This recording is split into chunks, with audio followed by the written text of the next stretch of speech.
বলি এ তো কাষ্ট নয় রে পাথর বটে, এ তো কাষ্ট নয় রে পাথর বটে। স্বপ্নাদেশে জানালো গোবিন্দ, ও গোবিন্দ,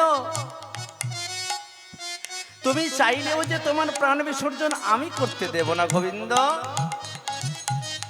তাই আগে থেকে যে তোমার জন্য আমি যে তোমার জন্য পাথর ভাসিয়ে নিক্ষেপ করেছিলাম, আর ওই পাথরে তোমাকে ধরেছে আজকে আঁকলে দিচ্ছে। গোবিন্দ, ও গোবিন্দ, তুমি ফিরে যাও। আর ওই পাথরকে আঁকলে ধরতে ধরতে আবার শুধু ধনের মধ্যিক্ষণ থেকে আজকে ঘাটে এসে ভাসতে ভাসতে পৌঁছে। আরে নিজে মহাপ্রভু এসে আমার ওই পাথরখানাকে নিয়ে নিজেই যে মূর্তি তৈরি করল, মূর্তি তৈরি করিল। এদিকে গোবিন্দ যখন পাথর ছেড়ে দিল, গোবিন্দ ওখানে কাঁদতে কাঁদতে আসছে যে হে প্রভু, তুমি যদি আমার সঙ্গ না দিলে তাহলে আমি ওই পাথরের ঝরে থেকে বেঁচে থেকে আমার লাভ কি? আর এসে যখন মন্দিরে এসে দেখলো ওই পাথরখানা সুন্দর করে একটি মূর্তি তৈরি হলো। আজকে মূর্তি তৈরি হয়েছে, কিসের মূর্তি? ওই যে গোপীনাথের মূর্তি সুন্দর করে বানানো হয়েছে পাথরে। আর সেই গোপীনাথের মূর্তিকে ওই মন্দিরে প্রদান করলো। আর প্রদান করে মহাপ্রভু নিজেই ওই মূর্তি স্থাপন করে গোবিন্দ ঘোষকে বলে গেল, গোবিন্দ, চৈত্র মাসের পূর্ণ একাদশী তিথিতে আজকে নয়, যতদিন কলিযুগ বিরাজমান করবে, এই কলিযুগে এই সেই গোপীনাথের কাছে, এই গোপীনাথ তোর মৃত্যুর সময় তোর নিজ হাতে এই গোপীনাথ পুত্র হয়ে পিণ্ডদান করবে। আর এখনো অবধি এই সেই জায়গা অগ্রদ্বীপের গোপীনাথ। প্রতি বছর চৈত্র একাদশীতে গেলেই দেখতে পাবেন আপনা হতে গোপীনাথ নিজের হাতেই পিতা গোবিন্দ ঘোষের পিত্রদান করে। এখনো সেই কলিযুগের মহামা ধামের মহামা লীলা এখনো প্রদান আছে। আর নিজের হাতে তৈরি করলেন এবং গোবিন্দ ঘোষকে আদেশ দিয়ে গেলেন, গোবিন্দ স্বপ্নাদেশে, গোবিন্দ, গোবিন্দ ঘোষ, তোমাকে আমি আদেশ দিলাম এই মন্দির সেবা অর্চনা করো। আর তুমি আজ থেকে সংসার করো সাধু সন্ন্যাসী ত্যাগ করে। কারণ তুমি তো সঞ্চিত করেছিলে, তার জন্য তুমি সাধু সন্ন্যাসী থেকে আমার থেকে পরিত্যক্ত হয়েছ। আজ থেকে তুমি সংসার জীবন যাপন করো। এই বলে আজকে গোবিন্দ ঘোষের বাজি বিয়ের খবর এলো। আর বিয়েতে শুরু হলো নতুন রূপ। আজকে গোবিন্দ ঘোষে আমার বিয়ে করতে যাবে। আর সবাই মিলে চারিদিকে উলুধ্বনি শঙ্খধ্বনি হলো। আহা, কি মজা, কি মজা, কি আনন্দ। আর বেজে উঠল বলি উলুর ধ্বনি, শঙ্খধ্বনি, আরে বাজিয়া উঠিল। আর এদিকে গোবিন্দ ঘোষ আমার পালকিতে যাচ্ছে কেমন করে, হুন হুনানে হুন হুনানে হুন হুনা, হুন হুনানে হুন হুনানে হুন হুনা, হুন হুনা রে হুন হুনা রে হুন হুনা, হুন হুনা রে হুন হুনা রে হুন হুনা। পালকি চলে হুন হুনা, গগন তলে, হুন হুনা, পালকি চলে হুন হুনা, গগন তলে, হুন হুনা, পালকি চলে হুন হুনা, গগন তলে, হুন হুনা, হুন হুনানে হুন হুনানে হুন হুনা, হুন হুনানে হুন হুনানে হুন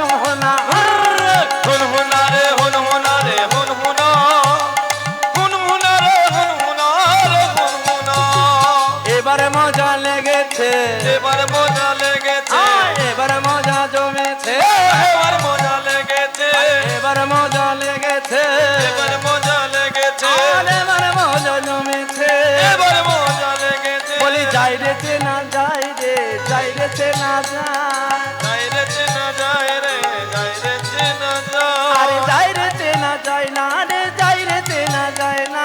যায় রে চেনা যায় না, যায় রে চেনা যায় না।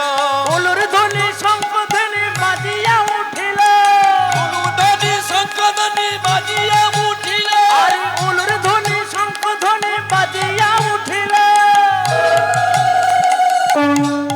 হৃদয় গুণ হরি হরি বল, সবাই মিলে হন হোনা রে, হন হোনা রে, হন হোনা, হন হোনা রে, হন হোনা রে, হন হোনা, হর হর। হুন হুনা রে, হুন হুনা রে, হুন হুনা। হুন হুনা রে, হুন হুনা রে, হুন হুনা। হুন হুনা রে, হুন হুনা রে, হুন হুনা। হুন হুনা রে, হুন হুনা রে, হুন হুনা। হন হোনা রে, হন হোনা রে, হন হোনা, হন হোনা রে, হন হোনা রে, হন হোনা। হুন হুনা রে, হুন হুনা রে, হুন হুনা। হুন হুনা রে, হুন হুনা রে, হুন হুনা। হর। হুন হুনা রে, হুন হুনা রে, হুন হুনা। হুন হুনা রে, হুন হুনা রে, হুন হুনা। এবারে বাঁশি বেজে উঠেছে, আর ওদিকে সানায় সুরে আজকে গোবিন্দ ঘোষ বিয়ে করতে যাবে পালকিতে চলে।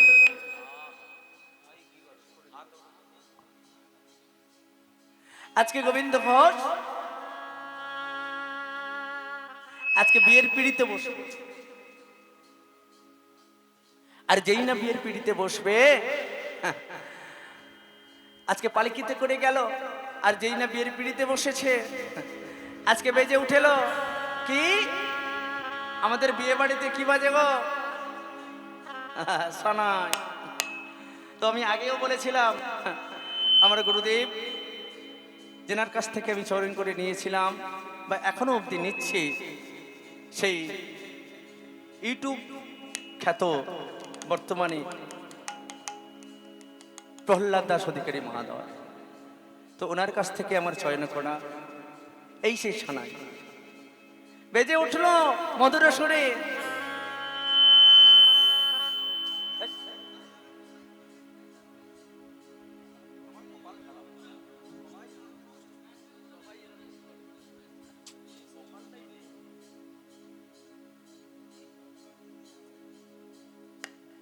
আরে মধুর সুরে আজকে বেজে উঠলো কেমন করে,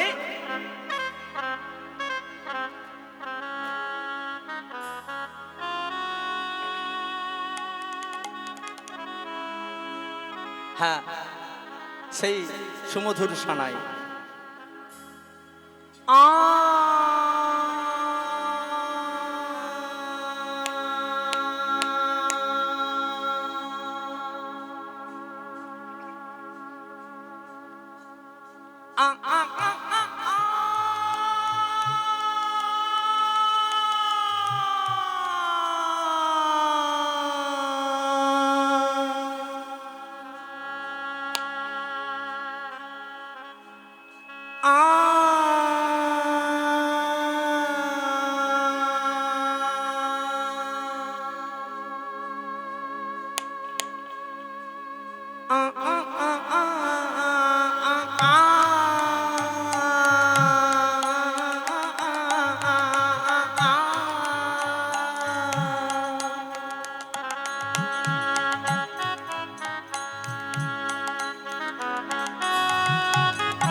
উলুধ্বনি নিতাই গুরু গৌর প্রেমানন্দে হরি হরি হরি বল। হরে কৃষ্ণ। তো যাই হোক, অনেকক্ষণ থেকে কীর্তন হচ্ছে, আবার কোনোদিন যদি সুযোগ হয় এর পরেরটা শোনাবো। আজকে আর পারছি না, অনেকক্ষণ ধরে গাইছি। তো যাই হোক, হবে হবে বলতে পারছি না, যদি থাকি গোবিন্দ কৃপা হয় আমি আবার কালকে একটু গাই গিয়ে শোনাবো। ঠিক আছে, ঠিক আছে। হোক। নিতাই গুরু গৌর প্রেমানন্দে হরি হরি হরি বল। এইভাবে গোবিন্দ হোসেন আমার বিবাহ হলো যে হলো রে, বলি বিবাহ যে হলো, বিবাহ যে হলো রে, বিবাহ যে হলো, বিবাহ যে হলো রে, বিবাহ যে হলো। চাঁদ বদলে সবাই মিলে উলুর ধ্বনি দিল রে, উলুর ধ্বনি দিল। চাঁদ বদলে সবাই মিলে উলুধ্বনি দিল রে, উলুধ্বনি দিল। যাই রে চেনা যায় না রে, যাই রে চেনা যায় না, যায় না চেনা যায় না রে, যায় না চেনা যায় না। বলি যায় না তারে চেনা রে, যায় না তারে চেনা। যায় না তারে চেনা রে, যায় না তারে চেনা। বলি পালকিতে বৌয়ানি বে, যাই রে তেরে চেনা রে, যায় না তারে চেনা। পালকিতে বউ আসিবে, যায় না তারে চেনা রে, যায় না তারে চেনা। হন হোনা রে, হন হোনা রে, হন হোনা, হন হোনা রে, হন হোনা রে, হন হোনা। হুনহুনা রে, হুনহুনা রে, হুনহুনা। হুনহুনা রে, হুনহুনা রে, হুনহুনা। এবার মজা লেগেছে, এবার মজা লেগেছে, এবার মজা লেগেছে, এবার মজা লেগেছে, এবার মজা লেগেছে, এবার মজা লেগেছে, এবার মজা লেগেছে। আবার মজা লেগেছে। হন হোনা রে, হন হোনা রে, হন হোনা, হন হোনা রে, হন হোনা রে, হন হোনা। হুনহুনা রে, হুনহুনা রে, হুনহুনা। হুনহুনা রে, হুনহুনা রে, হুনহুনা। হন হোনা রে, হন হোনা রে, হন হোনা, হন হোনা রে, হন হোনা রে। হুনহুনা। অত্যাবসরে একদিন গোবিন্দ ঘোষের স্ত্রী সংসার জীবন যাপন করতে করতে একদিন অন্তঃসত্ত্বা হলো। আর অন্তঃসত্ত্বা হওয়ার পর আজকে গোবিন্দ ঘোষের স্ত্রী একটি ফুটফুটে সন্তান জন্মগ্রহণ করালো। তোমারে চরণে মন মনলা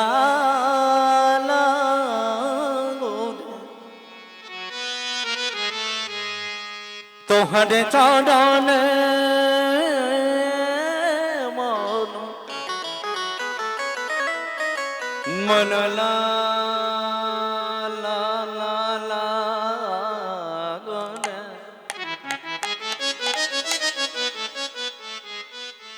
তোহরে চরণে মন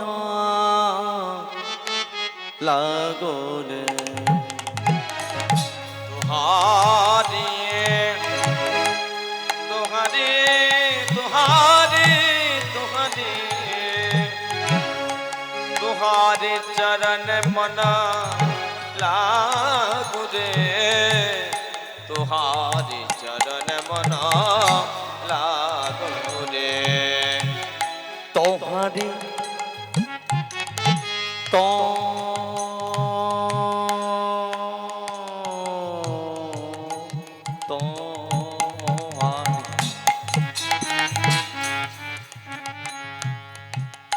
তোহারে চরণে মন, তোহারে চরণে মন মন মন লাগনে, মন মন লাগুনে। তোমারে চরণে মন লাগুনে, আর তুহারি চরণ মন লাগু রে, আর তোমারে চরণে মন লাগুনে। আর তুহারি তুহারি তুহারি তুহারি চরণ মন লাগু রে, তোহারে চরণে মন লাগুনে, আর তুহারি চরণ মন লাগু রে, আর তোমারে চরণে মন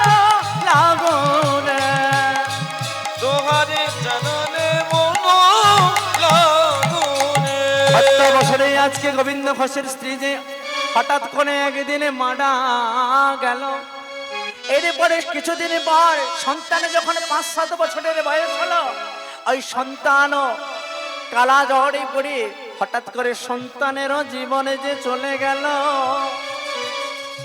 আরে বাঁচি কি করে, বাঁচি কি করে, আমি বাঁচি কি করে, বাঁচি কি করে, আমি বাঁচি কি করে, বাঁচি কি করে, আমি বাঁচি কি করে, বাঁচি কি করে।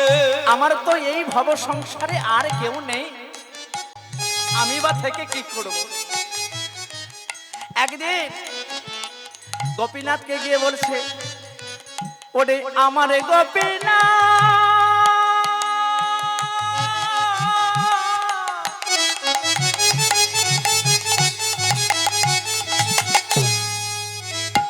আমার গোপীনাথ,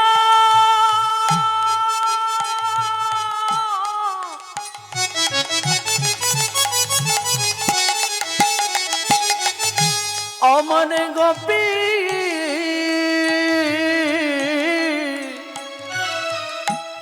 আমার গোপীনাথ, আরে গোপীনাথ, আমি কি করে বাঁচবো? আমার যে সব শেষ হয়ে গেল। আমার মহাপ্রভু নিজে হাতে বলেছিল আমার সুখের নাকি সংসার করতে, আমি তো সংসার করলাম। আমার স্ত্রী কত সুন্দর আমাদের সঙ্গে গোপীনাথকে ভোগে লাগাত। যেই গোবিন্দ আগে ভোগ দিত সারাদিনে 4 বার, সেই গোবিন্দ যেই না সংসার করলো, বলে গোপীনাথের কথা আজ ভুলে গেল। গোপীনাথের কথা আজ ভুলে গেল, আজকে গোপীনাথের কথা ভুলে গেছে, কি হবে উপায়?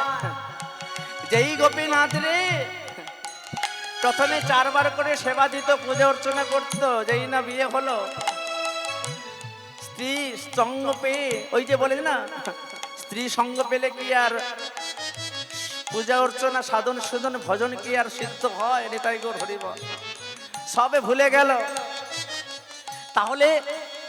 তাহলে কি আমরা যে গোপীরা, আপনিও গোপী, আমিও কিন্তু গোপী, আমরা যে গোপীগণেরা আমাদের যে মনোচিত্ত মনকে আত্মবেদনা করছে, অনেক মায়েরা আছে, অনেক বাবারা আছে, সেই দেহ মনোচিত্তকে আঁকড়ে ধরে তাদের মনের যে এই চিত্ত গোপী আকার তাদের পরিস্ফুটিত করে। তাই বলেছে, বলি সবে আমার সবে নীলি কেড়ে,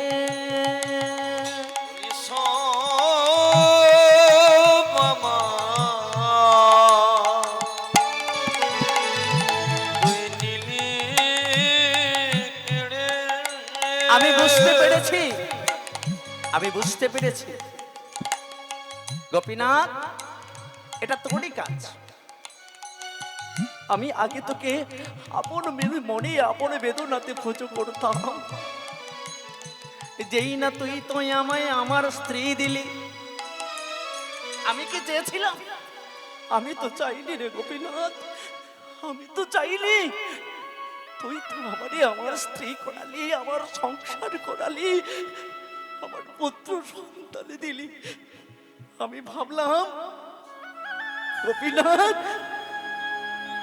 তুই আমার বড় ছেলে, আমার পুত্র ছোট ছেলে, কিন্তু এখনো বুঝি সবাইকে কেড়ে নিলি একে একে, আর আমি বুঝি তোর পর হয়ে গেলাম রে গোপীনাথ। এই জগতে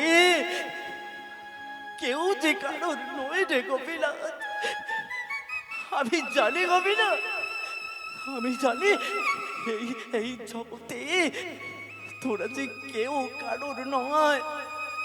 তাই তো বলি, শোনো শোনো গোপীনাথ, তুই ভালো করে শুনে রাখবি না ওরে মনায় আমার ওরে মালা রে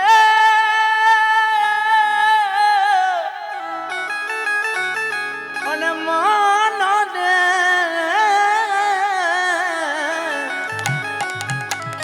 তাই বলি শোন ওরে মন ওরে মনে কেউ তো কাঁদো নয় রে আমার কেউ তো কাঁদো নয় কেউ তো কারোর নয় রে মন, কেউ তো কারোর নয়।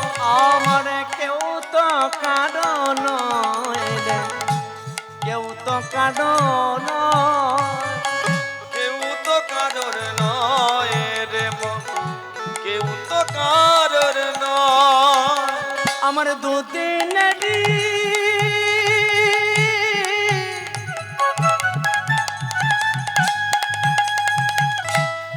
মেলা মেশা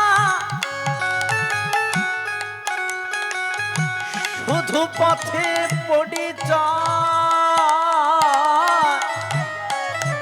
ওরে মন ও মনে কেউ তো কারোর নয় রে তাই মন, বলে, হরি বল। কেউ তো কারোর নয় মনরে, কেউ তো কারোর নয় মনরে, কেউ তো কারোর নয়। আমার দুদিনেরই দিনেরই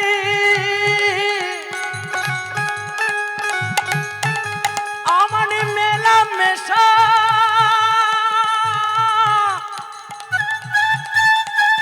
আরে পথে পরিচয় কেউ তো কারোর নয় রে তাই গুরুদেব মানন্দে কেউ হরি তো হরি কারোর নয়, কেউ তো কারোর নয় মনরে, কেউ তো কারোর নয়। গোপীনাথ তুই আমার নয় তুই আমার নয় এই বলে দিনে দিনে দিনগত হইল একদিন গোপীনাথ নিজে এসে বলল পিতা তুমি যে আমায় ছেলে বলে ডেকেছিলে পিতা আমি কি তোমার ছেলে ডাক কি ভুলতে পারি শোনো শোনো গোবিন্দ তুমি আমার বলি আমার পিতা বলি তুমি আমার পিতা, বলি তুমি আমার বলি আমার পিতা তুমি আমার পিতা আমি তোমার ছেলে তুই ছেলে সত্যি বলছিস জগন্নাথ গোপীনাথ তুই সত্যি বলছিস তুই আমার ছেলে হবি জানো জানো গোবিন্দ বাবা ও বাবা শোনো শুধু তুমি নাও গো এই জগতে বৈষ্ণব আশ্রিত করে ছেলে মেয়ে সবাই যে আমরা গোপী গোপীনা তোমার স্ত্রীও গোপী আর তুমিও গোপী এই মনোচিত্তকে যখন আমরা আলিঙ্গন করে বৈষ্ণবদেরকে জড়াবো ওই সময় কিন্তু আমাদের দেহের মধ্যে কোনো কাম শক্তি জাগরণ হবে না তাই বলি শোন গোপীনাথ তুই কি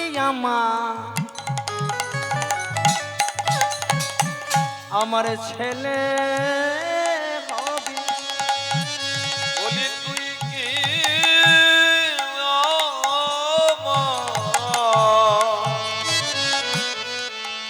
আমার ছেলে হবি। ও বাবা আমি তোমার ছেলে মেয়ে সবই বাবা ষড়রিপু কাম ক্রোধ লোভ মোহ মাৎসর্য মদ কোন ভক্ত যদি বৈষ্ণব চরণ আশ্রিত হয় প্রথমে গুরুদেবী কিন্তু প্রথম মন্ত্রে প্রদান করে যাবেন যে এই ষড়রিপু সবে দুটে যাবে এই না সড় এই ষড়রিপু সব দূরে সরে যাবে, সব দূরে আর আসবে কি প্রেম ভক্তি বিলাস, যে বিলাসের মধ্যে একজন একটি মেয়ে কিংবা একটি ছেলে গুরু জ্ঞানে বৈষ্ণব জ্ঞানে আচমন করতে পারে, আলিঙ্গন করতে পারে, আর ওখানেই থাকবে তাদের মোহ প্রেম। কি প্রেম? বলি যুগলে রাধা কৃষ্ণ যেমন প্রেম করেছিল দুনিয়ায়, তেমনি আমার গুরু আমার ছেলে আমি করব এই দুনিয়ায়।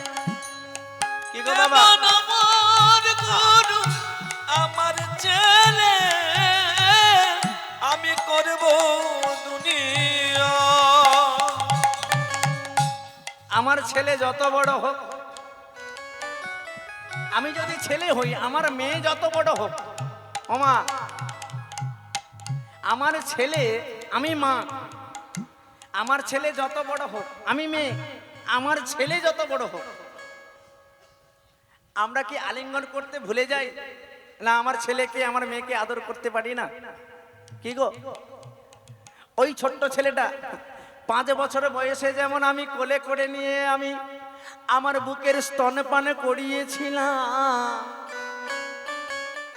ঠিক তেমনি বড় হলে কিন্তু বলি ওই আমার ছেলে হবে। বলি ওই আমার ছেলে হবে। আর যেই মেয়েটাকে আমি ছোট্টবেলায় আমার ওই ছোট্ট মেয়েটাকে আমি স্নান করিয়েছিলাম নিজের হাতে, তাহলে ওই মেয়েটা বড় হয়ে গেছে, তাহলে কি ওই মেয়েকে আমি আমার আদর করতে পারবো না? আজকে শাস্ত্রের মতে বলছে কেন পারবে না তুমি? ওই যে ওদের মধ্যে এই ষড়রিপু প্রদান হয় না কেন? ওই প্রেমে যে হলো আমার রাধা গোবিন্দের। বলি ওই প্রেম যে হলো আবার রাধা গোবিন্দ, ওই প্রেম আমার রাধা গোবিন্দের প্রেম। তাই বলি গোপীনাথ, আজ থেকে তুই আমার ছেলে। জানিস গোপীনাথ, আমার আর কিছু ভালো লাগছে না রে। হঠাৎ করে একদিন 2 দিনে গেল, হঠাৎ করে গোবিন্দই আমার বলে গোবিন্দই আর আরে কথা বলে না রে। বলি গোবিন্দ মামা কথা বলে না রে।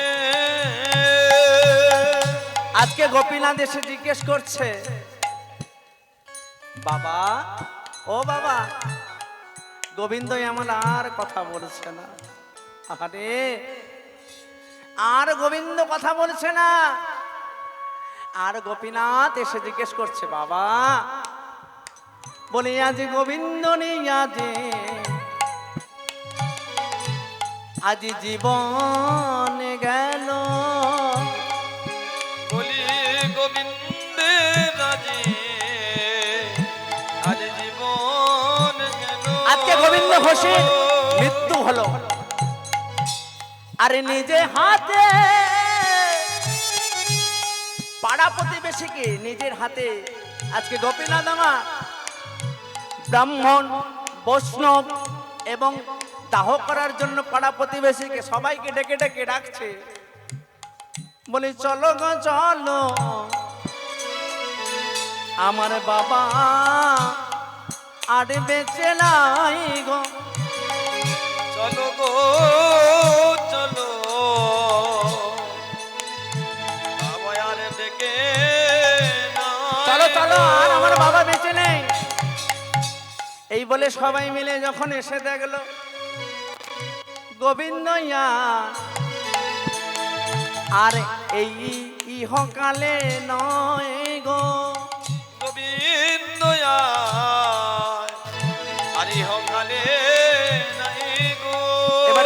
গোবিন্দকে সবাই মিলে তারা দাহ পরিসমাপন করলো।